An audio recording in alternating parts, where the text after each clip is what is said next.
লাশ নিয়ে রাজনীতি খুবই যুগান্তকারী এবং যুগ উপযোগী এবং কার্যকরী রাজনীতি। তো প্রতিটা রাজনীতিবিদ সুযোগ পেলে লাশ নিয়ে রাজনীতি করে, আর সাধারণ মানুষের আবেগকে জাগ্রত করে সাধারণ মানুষকে তার নিজের পক্ষে জনমত তৈরি করে এবং বিরোধীদের বিপক্ষে হিন্নতা, ঘৃণা, হিংসা তৈরি করে। দেখুন, যারা ঘোলা পানিতে মাছ শিকার করে সবাই কিন্তু ঘোলা পানির জন্য অপেক্ষা করে না।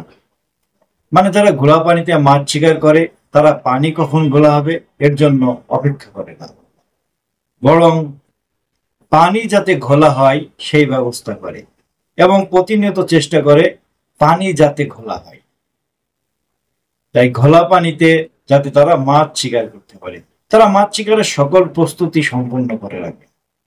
তাই ঘোলা পানিতে মাছ শিকারকারীরা ঘোলা পানির জন্য অপেক্ষা নয়, বরং পানি যাতে ঘোলা হয় সেই প্রক্রিয়া বা সেইভাবে কাজ করার চেষ্টা করে।